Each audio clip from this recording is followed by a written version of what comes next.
Hi friends, welcome back to my channel Cooking Dot. Friends, இன்னைக்கு நம்ம சேனல்ல ஒரு சூப்பரான எம்மியான டேஸ்டியான வீடியோ தான் பார்க்க போறோம். என்ன வீடியோனா பால்கோவா செய்யறது எப்படி அப்படினு சொல்லிட்டு. சோ இது கூடவா தெரியாது அப்படினு சொல்லாதீங்க. இது வந்து ரொம்ப ஈஸியா சிம்பிளா வந்து வீட்லயே செஞ்சிரலாம்.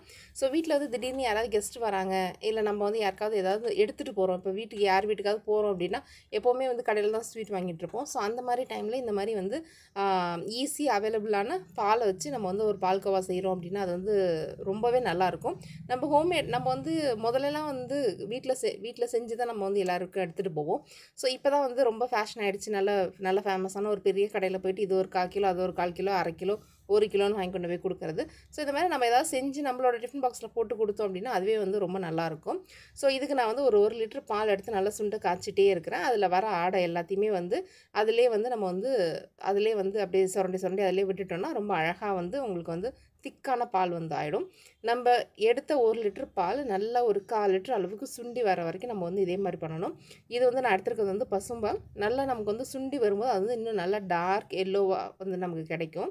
நல்லா அந்த எல்லோயிஷ் கலரில் கிடைக்கும். அந்த டைமில் நமக்கு தேவையான அளவு 1 கிலோ பால் எடுத்துருக்கீங்கன்னா நீங்கள் வந்து எப்படியும் வந்து ஒரு 2 கப் அளவுக்கு நீங்கள் வந்து சுகர் சேர்த்துக்குங்க.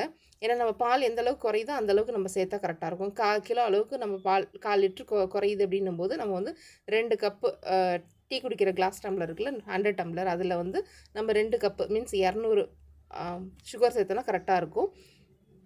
இதை போட்டு நல்லா நம்ம கிண்டிகிட்டே இருந்தோம்னா நமக்கு வந்து நல்லா வந்து சூப்பரான பால்கோவா வந்து ரெடி ஆகும். இங்கே பாருங்கள் நல்லா வந்து ரெடி ஆகிடுச்சு. அந்த சுகர் எல்லாம் நல்லா கரைஞ்சி திக்கான கன்சிஸ்டன்சிக்கு வர வரைக்கும் இருக்கும். அதிலே வந்து ஆடை வந்துகிட்டே வர வர நம்ம அதையும் வந்து எடுத்து அந்த பால்லே போட்டு கிண்டிகிட்டே இருக்கலாம். இந்த பால்கோவா வந்து எனக்கு செய்ய சொல்லி கொடுத்தது வந்து எங்கள் அக்கா தான். நாங்கள் சின்ன பிள்ளையாக இருக்கும்போது எங்கள் அக்கா தான் வந்து எங்களுக்கு பால்கோவா செஞ்சு கொடுப்பாங்க. எங்கள் அம்மா ஊருக்கு போயிட்டாங்கன்னா என்னையும் எங்கள் அண்ணனையும் உட்கார வச்சுட்டு எங்கள் அக்கா வந்து செஞ்சு கொடுப்பாங்க. எங்களுக்கு இது ஒரு பெரிய ஸ்நாக்ஸு. அம்மா ஊருக்கு போகிறாங்கனாலே வந்து எங்களுக்கு வந்து பயங்கர ஹாப்பியாக இருக்கும். ஏன்னா அந்த பாலை சேர்த்து வச்சு நாங்கள் வந்து பால்கோவா கிண்டி சாப்பிடுவோம். எங்கள் அக்கா நிறைய கதையெல்லாம் சொல்லிக்கிட்டே கிண்டுவா. அதெல்லாம் வந்து நாங்கள் கேட்டுகிட்டே கிண்டிகிட்ருப்போம். கிண்டி நாங்கள் வந்து 2 பேர் பக்கத்தில் உட்காந்து வேடிக்கை பார்த்துட்ருப்போம். அதெல்லாம் சூப்பரான காலம். ஸோ இதில் நான் வந்து கொஞ்சமாக வந்து நெய் சேர்த்துக்கிறேன். இது வந்து ஒரு சிலர் வந்து லெமன்லாம் பிழிஞ்சு சேர்ப்பாங்க. லெமன்லாம் பிழிஞ்சு நம்ம சேர்க்கவே வேண்டாம். இந்த மாதிரி செஞ்சாலே நம்மளோட பால்கோவா வந்து நம்ம கடையில் வாங்குகிற அளவுக்கு வந்து நல்லா டேஸ்ட்டாகவே இருக்கும். இதில் மற்றபடி வேறு எந்த மாவு எதுவுமே நம்ம வந்து ஆட் பண்ண வேணாம். பால், சுகர், நெய், கொஞ்சோண்டு நட்ஸ் இருந்தால் போதும் நம்மளோட சூப்பரான பால்கோவா வந்து ரெடி ஆகிடும். நீங்கள் கண்டிப்பாக உங்களோட பெஸ்ட் ஃப்ரெண்டு வீட்டுக்கு யாருக்கு வீட்டுக்காவது போகிறீங்க அப்படின்னா இந்த மாதிரி செஞ்சு ஒரு டப்பாவில் போட்டு கொடுங்க. உண்மையாகவே வந்து அவங்க ரொம்ப ஹாப்பியாக ஃபீல் பண்ணுவாங்க. இது பாருங்கள் பால் நல்லா சுண்டிடுச்சு. நல்லா ஒரு மாதிரி கலர் சேஞ்ச் ஆகுது. உங்களுக்கு இந்த மாதிரி கலர் சேஞ்ச் ஆகி வேணும்னா இந்த கன்சிஸ்டன்சி வரைக்கும் வச்சுருங்க. இல்லைன்னா நீங்கள் வந்து ஸ்டாப் பண்ணிக்கலாம். இதில் நான் இடையில வந்து என்ன பண்ணியிருந்தேன்னா வந்து ஏலக்காய் வந்து பொடிச்சு வந்து சேர்த்துருந்தேன். நெய் நம்ம ஊற்றி கிளற நமக்கு வந்து அந்த நெய்யும் வந்து நல்லா அப்சர்வ் ஆகி அல்வா மாதிரியே வந்து வெளியில் வர ஆரம்பிக்கும். இதில் நான் வந்து நிறையா பாதாம் வந்து கட் பண்ணி போட்டிருக்கேன். இது வந்து ஃப்ரெண்டு வீட்டுக்கு எடுத்துகிட்டு போகிறதுக்காக தான் நான் வந்து செஞ்சேன். ஸோ அதனால் வந்து உங்கள் கூடயும் ஷேர் பண்ணிக்கலாம் அப்படின்றதுக்காக. இதை நம்ம வந்து பீஸாக கட் பண்ணி எடுத்துகிட்டு போகலாம். இல்லை நம்ம அப்படியே டிஃபன் பாக்ஸில் போட்டுக்கலாம். இது வந்து நல்லா வந்து ஒரு திக்காக வந்து சுருண்டு வந்துடுச்சு. ஸோ இந்த கன்சிஸ்டன்சியில் நம்ம என்ன பண்ணலான்னா அடியில் ஒரு தட்டோ ஏதாவது எந்த பாத்திரத்தில் நீங்கள் எடுக்கிறீங்களோ அந்த பாத்திரத்தில் கண்டிப்பாக வந்து லைட்டாக நெய் அப்ளை பண்ணிவிடுங்க.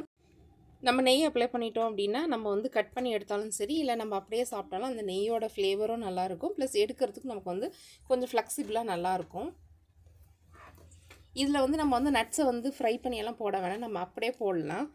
கேஷ்யூ கூட நம்ம போட்டுக்கலாம். கேஷ்யூ போட்டாலும் நல்லாயிருக்கும். அதை விட வந்து பாதாம் வந்து நல்லா நீட்டமாகவே நம்ம வந்து ஸ்லைஸ் பண்ணி போடும்போது சாப்பிடும்போது பாதாம் 1 2 கடி போடும்போது ரொம்ப நல்லாயிருக்கும். இது நம்ம வந்து ரோஸ்ட் பண்ண வேண்டாம். அப்படியே போட்டாலே நல்லாயிருக்கும். இங்கே பாருங்கள் நான் எடுத்த 1 லிட்ரு பாலுக்கு எனக்கு வந்து இந்த அளவுக்கு வந்து பால்கோவா கிடச்சிருக்கு. எங்கள் அக்கா எங்களுக்கு வந்து பால்கோவா செஞ்சு கொடுப்பாங்கன்னு சொல்லியிருக்கலாம். அந்த மாதிரி செய்யும் போது எங்கள் அக்கா என்ன பண்ணுவாங்கன்னா கரெக்டாக அந்த திரண்டு வந்து எடுத்து வைக்கிற டைமில் வந்து என்னையும் எங்கள் அண்ணனையும் வந்து வெளியில் விளையாட அனுப்பிச்சிடுவாங்க. நாங்கள் விளையாட போயிடுவோம். கரெக்டாக அவங்க வந்து கொஞ்சம் மேலாப்பில் வர்றதெல்லாம் நிறைய எடுத்து ஏற்கனவே ஸ்டோர் பண்ணி வச்சுருவாங்க லேட்டாக சாப்பிட்லான்ட்டு. கரெக்டாக அந்த பாத்திரத்தில் கொஞ்சோண்டு இருக்குல்ல, அந்த டைமில் மட்டும் என்னையும் எங்கள் அண்ணனையும் கூப்பிட்டு இதுதான் இவ்வளோ தான் வந்துச்சு அப்படின்னுவாங்க. நாங்களும் சரி அவ்வளோதான் வந்ததாட்டிருக்குன்னு நம்பிட்டு அந்த ஆளுக்கு ஒரு ஸ்பூன் கொடுப்பாங்க. அதை வச்சு நாங்கள் வந்து எல்லாத்தையும் எடுத்து நல்லா சாப்பிட்ருவோம். சாப்பிட்டு முடிச்சுட்டு என்ன அவ்வளோ பால் ஊற்றணும், இவ்வளோ தான் வந்துச்சு அப்படின்னு சொல்லிட்டு சாப்பிட்டுட்ருப்போம். அப்போ கடைசியில் வந்து எங்கள் அக்கா வந்து சாப்பிட்டு முடிச்சதுக்கப்புறம் எங்கள் அக்கா வந்து சின்ன கொஞ்சம் இருந்தால் நல்லா இருந்திருக்கும்ல அப்படின்னு நானும் எங்கள் அண்ணனும் பேசிகிட்டு இருக்கும்போது எங்கள் அக்கா வந்து இந்த உங்களுக்காக கொஞ்சம் இருக்குது அப்படின்னு சொல்லிட்டு கொண்டு வந்து கொடுப்பாங்க. செம டேஸ்ட்டாக இருக்கும். செம டேஸ்ட்டாகவும் இருக்கும், ஹாப்பியாகவும் இருக்கும். அது ஒரு நல்ல அழகிய நிலா காலம் மாதிரி. ஃப்ரெண்ட்ஸ், இந்த வீடியோ உங்களுக்கு பிடிச்சிருக்குன்னு நினைக்கிறேன். இந்த வீடியோ பிடிச்சிருந்துச்சுன்னா இந்த வீடியோ வந்து ஒரு லைக் பண்ணுங்கள், உங்கள் ஃப்ரெண்ட்ஸ் அண்ட் ஃபேமிலிஸ் கூட ஷேர் பண்ணுங்கள். மறக்காமல் நம்ம சேனல் குக்கிங் டாட்டா சப்ஸ்கிரைப் பண்ணுங்கள். அதுக்கு பக்கத்தில் இருக்க டிங் பெல்லை ப்ரெஸ் பண்ணுங்கள். தேங்க்யூ, தேங்க்ஸ் ஃபார் வாட்சிங், பாய்.